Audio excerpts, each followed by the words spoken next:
KPSC ಮಹಾಭ್ರಷ್ಟರ ಕೂಟ. ಆ KPSC ವಿರುದ್ಧ ಸುಮಾರು 2-3 ತಿಂಗಳಿಂದ ನಿರಂತರವಾಗಿ ನಾವು ಹೋರಾಟ ಮಾಡ್ಕೊಂಡು ಬರ್ತಾ ಇದ್ದೀವಿ. ಯಾವ KS ಪರೀಕ್ಷೆ ಬರೆದಂಥ ವಿದ್ಯಾರ್ಥಿಗಳು, ಕನ್ನಡದ ಮಾಧ್ಯಮದ ವಿದ್ಯಾರ್ಥಿಗಳು, ಕನ್ನಡದಲ್ಲಿ ಪರೀಕ್ಷೆ ಬರೆದಂಥ 76,000 ವಿದ್ಯಾರ್ಥಿಗಳು ಅವರಿಗೆ ಕೊಟ್ಟಂಥ ಪ್ರಶ್ನಾಪತ್ರಿಕೆಯಲ್ಲಿ ಯಾವ ಪ್ರಶ್ನಾಪತ್ರಿಕೆ ಸುಮಾರು 80 ಪ್ರಶ್ನೆಗಳು ಅರ್ಥವಾಗದ ಪ್ರಶ್ನೆಗಳು, ಅರ್ಥವಾಗದ ಪದಗಳು ಕೊಟ್ಟಾಗ ಆ ಪರೀಕ್ಷೆ ಬರೀಲಿಕ್ಕೆ ಆಗದೆ, ಅರ್ಥವಾಗದ ಪ್ರಶ್ನೆಗಳಿದ್ದ ಕಾರಣ ಬರೀಲಿಕ್ಕೆ ಆಗದೆ ಇವತ್ತು KPSC ನಡೆಸಿದಂಥ ಪರೀಕ್ಷೆಯಿಂದಾಗಿ ಕನ್ನಡದ ಅಭ್ಯರ್ಥಿಗಳಿಗೆ, ವಿದ್ಯಾರ್ಥಿಗಳಿಗೆ ತುಂಬ ಅನ್ಯಾಯ ಆಗಿದೆ ಅಂತ ಹೇಳಿ 2 ತಿಂಗಳಿಂದಲೂ ನಿರಂತರವಾಗಿ ಹೋರಾಟ ಮಾಡಿಕೊಂಡು ಬಂದಿದ್ದೀವಿ. ಸರ್ಕಾರ, ಮಾನ್ಯ ಮುಖ್ಯಮಂತ್ರಿಗಳನ್ನು ನಾನು 3 ಬಾರಿ ಈ ಕಾರಣಕ್ಕಾಗಿ ಭೇಟಿ ಮಾಡಿದೆ. 3 ಬಾರಿ ಭೇಟಿ ಆದರೂ ಸಹ KPSC ನಡೆಸಿದ ಪರೀಕ್ಷೆಯಿಂದಾಗಿ ಕನ್ನಡದ ಮಕ್ಕಳಿಗೆ, ಕನ್ನಡದ ಮಾಧ್ಯಮದ ಮಕ್ಕಳಿಗೆ ಏನು ಅನ್ಯಾಯ ಆಗಿದೆ, ಅದು ಸರಿಯಾಗಬೇಕು, ಅವರಿಗೆ ನ್ಯಾಯ ಸಿಗಬೇಕು ಅಂತ ಹೇಳಿ ಮುಖ್ಯಮಂತ್ರಿಗಳ ಜೊತೆಯಲ್ಲಿ 3 ಬಾರಿ ಮಾತಾಡಿದೆ. ಅಲ್ಲೇ 1 ಬಾರಿ ಅಲ್ಲೇ ಇದ್ದಂಥ ಮುಖ್ಯಮಂತ್ರಿಗಳ ಪ್ರಧಾನ ಕಾರ್ಯದರ್ಶಿ ಅತೀಕ್ ನನ್ನ ಎದುರುಗಡೆ ಅವರಿಗೆ ತಪ್ಪು ಮಾಹಿತಿಯನ್ನು ಕೊಡುವ ಮುಖಾಂತರ ದಾರಿ ತಪ್ಪಿಸುವಂಥ ಕೆಲಸವನ್ನು ಮಾಡ್ತಿದ್ದಾಗ ನಾನು ಮುಖ್ಯಮಂತ್ರಿಗಳ ಎದುರುಗಡೆ ಆ ಅಧಿಕಾರಿಗೆ ತರಾಟೆಗೆ ತಗೊಂಡೆ. ರಾಜ್ಯದ ಮುಖ್ಯಮಂತ್ರಿಗಳ ಜೊತೆಯಲ್ಲಿ ಇದ್ಕೊಂಡು ಅವರ ಮಾಹಿತಿಯನ್ನು ಸರಿಯಾದ ರೀತಿಯಲ್ಲಿ ಕೊಡದೆ ತಪ್ಪು ಮಾಹಿತಿ ಕೊಡೋದು ಸರಿಯಲ್ಲ ಅಂದಾಗ ಆ ಅಧಿಕಾರಿ ತೆಪ್ಪುಗೆ ನಿಂತ್ಕೊಂಡ್ರು. ಅವತ್ತು ಇಷ್ಟೆಲ್ಲ ಸರ್ಕಾರ, ಇಷ್ಟೆಲ್ಲ ಹೋರಾಟಗಳ ಮಧ್ಯೆ ಸರ್ಕಾರ ಯಾಕೆ ಮೌನಕ್ಕೆ ಶರಣಾಗಿದೆ, ಯಾಕೆ ಮೌನ ವಹಿಸಿದೆ ಕರ್ನಾಟಕ ಸರ್ಕಾರ? KPSC ಭ್ರಷ್ಟಾಚಾರದ ಆ ಪಾತ್ರದಲ್ಲಿ ಏನಾದರೂ ಸರ್ಕಾರ ಸಿಲುಕಿದೆಯಾ ಅನ್ನುವ ಪ್ರಶ್ನೆ ಇವತ್ತು ವಿದ್ಯಾರ್ಥಿಗಳಿಗೆ, ನಾಡಿನ ಜನರಿಗೆ ಅದು ಕಾಡ್ತಾ ಇದೆ. ಮಾನ್ಯ ಮುಖ್ಯಮಂತ್ರಿಗಳು ಇಷ್ಟೆಲ್ಲ ಆದರೂ ಸಹ ಕನಿಷ್ಠ ಒಂದು KPSC ಅಧಿಕಾರಿಗಳ ಸಭೆಯನ್ನು ಕರೀಲಿಲ್ಲ, ಅವರಿಂದ ಒಂದಷ್ಟು ಮಾಹಿತಿಯನ್ನು ತಗೊಳ್ಳಿಲ್ಲ. ಆ ಕನ್ನಡದ ಮಾಧ್ಯಮದ ವಿದ್ಯಾರ್ಥಿಗಳಿಗೆ ಆದ ಅನ್ಯಾಯದ ಬಗ್ಗೆ ಅದನ್ನು ಸರಿಪಡಿಸಬೇಕು ಅನ್ನುವ ಎಚ್ಚರಿಕೆಯನ್ನು ಸಹ ಮಾನ್ಯ ಮುಖ್ಯಮಂತ್ರಿಗಳು ಕೊಡಲಿಲ್ಲ. ಹೈಕೋರ್ಟ್ ನ್ಯಾಯಾಧೀಶರು ಹೇಳ್ತಾರೆ, ಇವತ್ತು ಕನಿಷ್ಠ ಈ ದೇಶದಲ್ಲಿ ವರ್ಷಕ್ಕೆ 6 ಲಕ್ಷದಿಂದ 7 ಲಕ್ಷ ಜನ ವಿದ್ಯಾವಂತರು, ಬುದ್ಧಿವಂತರು ಬೇರೆ ದೇಶಕ್ಕೆ ಹೋಗ್ತಾ ಇದ್ದಾರೆ ಅನ್ನೋದಾದರೆ ಅದರ ಅಂಕಿಅಂಶ ನನ್ನ ಹತ್ರ ಇದೆ.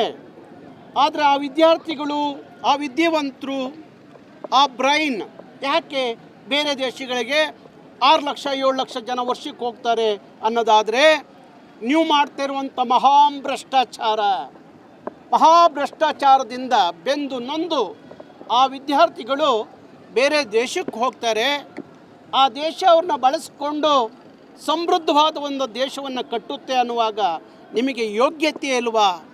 ಯಾಕೆ KPSCನ ಸರಿ ಮಾಡೋಕ್ಕಾಗಿಲ್ಲ?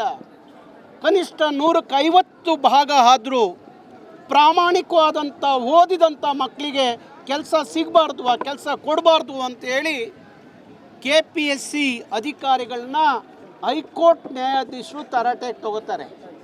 ನೀವೆಲ್ಲ ಸಗಣಿ ತಿಂತಾ ಇದ್ದೀರಿ ಅನ್ನೋ ಮಾತನ್ನು ಹೇಳ್ತಾರೆ. ಹಾಗಾಗಿ ಇಂಥದ್ದೆಲ್ಲ ಹೈಕೋರ್ಟ್ ನ್ಯಾಯಾಧೀಶರು ಸಹ KPSCಯ ದುರಾಡಳಿತದ ಬಗ್ಗೆ ಮಾತಾಡ್ತಾ ಇದೆ, ಭ್ರಷ್ಟಾಚಾರದ ಬಗ್ಗೆ ಮಾತಾಡ್ತಾ ಇದೆ, ಕನ್ನಡದ ಮಾಧ್ಯಮದ ಮಕ್ಕಳಿಗೆ ಆದಂಥ ಅನ್ಯಾಯದ ಬಗ್ಗೆ ಹೈಕೋರ್ಟ್ ನ್ಯಾಯಾಧೀಶರು ಮಾತಾಡುವಾಗ ನಮ್ಮ ರಾಜ್ಯದ ದೊರೆ, ನಮ್ಮ ರಾಜ್ಯದ ಮುಖ್ಯಮಂತ್ರಿ ಈ ವಿಚಾರದಲ್ಲಿ ಮೌನ ವಹಿಸಿರೋದು ಏನಕ್ಕೆ, ಯಾತಕ್ಕಾಗಿ ಈ ಮೌನ? ಈಗಾದರೂ ಮಾತಾಡಬೇಕಲ್ಲ ಮುಖ್ಯಮಂತ್ರಿಗಳು. ಮೊನ್ನೆಯಿಂದ ಬಜೆಟ್ ಅಧಿವೇಶನ ಪ್ರಾರಂಭ ಆಗಿದೆ, ಇವತ್ತು ಚರ್ಚೆ ನಡೆಯುತ್ತೆ. ಮಾನ್ಯ ಮುಖ್ಯಮಂತ್ರಿಗಳು ಇವತ್ತು ಉತ್ತರ ಕೊಡ್ತಾರೆ ಅಂತೇಳಿ HK ಪಾಟೀಲ್ರು ಮೊನ್ನೆ ವಿಧಾನ ಪರಿಷತ್ತಲ್ಲಿ ಸಮರ್ಥನೆ ಮಾಡಿಕೊಂಡಿದ್ದಾರೆ. ಹಾಗಾಗಿ ಕನಿಷ್ಠ ಸರ್ಕಾರವನ್ನು ಜಾಗೃತಿ ಮೂಡಿಸಬೇಕು, ಎಚ್ಚರಿಸಬೇಕು. ಇವತ್ತಾದರೂ ಮುಖ್ಯಮಂತ್ರಿಗಳು ಆ ಕನ್ನಡದ ಮಾಧ್ಯಮದ ವಿದ್ಯಾರ್ಥಿಗಳ ಪರವಾಗಿ ಮಾತಾಡಬೇಕು ಅನ್ನೋ ಕಾರಣಕ್ಕೋಸ್ಕರ ಅಹೋರಾತ್ರಿ ಧರಣಿಯನ್ನು ಕರ್ನಾಟಕ ರಕ್ಷಣಾ ವೇದಿಕೆ ಮತ್ತು ಕನ್ನಡದ ಮಾಧ್ಯಮದಲ್ಲಿ ಪರೀಕ್ಷೆ ಬರೆದಂಥ ವಿದ್ಯಾರ್ಥಿಗಳು ಇವತ್ತು ಈ ಧರಣಿಯಲ್ಲಿ ಪಾಲ್ಗೊಂಡಿದ್ದಾರೆ. ನಾವು ಕಾನೂನನ್ನ ಕೈಗೆತ್ಕೋಬಾರ್ದು ಅನ್ನೋ ಕಾರಣಕ್ಕೋಸ್ಕರ ಪದೇ ಪದೇ ಸಂವಿಧಾನದ ಒಳಗಡೆ ಈ ಹೋರಾಟ ನಡೀಬೇಕು ಅಂತ ನಡೆಸ್ಕೊಂಡು ಬರ್ತಾ ಇದ್ದೀವಿ.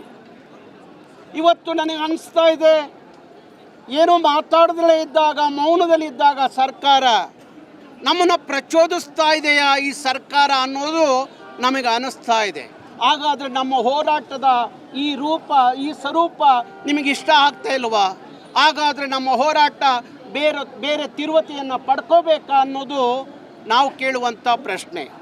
ಅದಕ್ಕಾಗಿ ಮಾನ್ಯ ಮುಖ್ಯಮಂತ್ರಿಗಳು ಇವತ್ತಾದರೂ ಮಾತಾಡಿ ವಿಧಾನಸಭೆಯಲ್ಲಿ ಆ ನೊಂದು ಬೆಂದ ಮಕ್ಕಳಿಗೆ ನ್ಯಾಯ ಕೊಡಿಸಿ ಅಂತ ಕೇಳಲಿಕ್ಕೋಸ್ಕರ ಅಹೋರಾತ್ರಿ ನಾಡಿನ ಎಲ್ಲ ಅನೇಕ ಕ್ಷೇತ್ರದ ಗಣ್ಯರು ಇವತ್ತು ಈ ಧರಣಿಯಲ್ಲಿ ಪಾಲ್ಗೊಂಡಿದ್ದಾರೆ. ಮಾನ್ಯ ನಾಡಿನ ನಾಡೋಜ ಹಂಪ ನಾಗರಾಜನವರು ಈ ವಯಸ್ಸಿನಲ್ಲೂ ಬಂದು ಇಲ್ಲಿ ಧರಣಿಯಲ್ಲಿ ಪಾಲ್ಗೊಂಡಿದ್ದಾರೆ. ಮುಖ್ಯಮಂತ್ರಿ ಚಂದ್ರು ಅವರು ಬಂದಿದ್ದಾರೆ.